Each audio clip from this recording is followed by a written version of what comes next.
ให้ป้ามาเฮ็ดหมักโมงซานับนะคะเนาะไผใครล่องใครกินด้วยจังหือก็มาเฮ็ดกันค่ะมื้อนี้ข้าวในข้าวหมักโมงนำน่ะนะคะเนาะเฮาค่ะจะมาเฮ็ดสั่งกันกินดีค่ะมาเฮ็ดหมักโมงซานับนะคะเนาะหน้าตาเป็นหือมาด้วยกันค่ะปอกเบิกไปแล้วก็มาล้างน้ำนะคะเนาะล้างอย่าง8ค่ะนี่ค่ะเนาะซับซะไหนค่ะซับยาวก็ซอยจะไหนค่ะก็เหมือนเฮาเฮ็ดหมักโมงซาน้ำกล้วยนะคะเนาะนี่ค่ะเนาะน้ำถุนจะเจไว้จะไหนคะเนาะตักน้ำถุนเจหมักโมงกันค่ะพี่นางสันสิจะเจไว้หมัก2 ชั่วโมงนะคะเนาะโคหอมแรงเริงๆกันไว้นะคะเนาะคอยซีๆเนี่ยก็โคเริงๆนะคะเนาะโคหอมแรงเล็กๆต้นไหนปล่อยมือแบบไรนะคะเนาะมันไม่ง่ายนะคะเรื่องวางในก็ไรอ่ะนะคะเนาะยัดน้ำมันไว้ค่ะ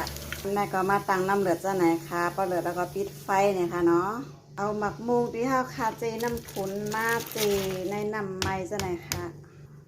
เจน้ำเดือดจังไหนนะคะเนาะเกากับเกามากำหนึ่งค่ะลกน้ำเดือดเดี๋ยวก็มาตักใส่ซ่ากันนะคะเนาะยัดน้ำไว้ค่ะยัดน้ำยาวกำจะมาปรุงเครื่องกันนะคะเนาะยัดน้ำยาวก็ขึ้นมาเทใส่ในอ่างนะคะเนาะพอยาวก็มาเอาผักหมี่ที่ข้าวคาโคไว้ใส่ค่ะยาวก็ใส่งาโคหอมๆเลยค่ะเนาะย่าก็ใส่เกลือค่ะพอย่าก็ใส่พองหวานเลยค่ะเนาะเอาน้ำมันเดียวค่ะโคหอมแรงได้ใส่อีกหนึ่งนี่ค่ะใส่เครื่องเจโมเราก็มาเกากันเลยค่ะเนาะ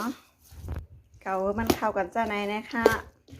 ใครใส่พริกก็ใส่ใครใส่ก็แล้วแต่นะคะเนาะแล้วแต่เกี๊ยวค่ะย่าก็ตักใส่หวานกันค่ะในค่ะยาวๆนะคะเนาะหมักโมงซานับในค่ะมังก็มักมังก็อ่ำมักนะคะเนาะเพราะมักก็หวานบ่มักก็อ่ำหวานนะคะเนาะ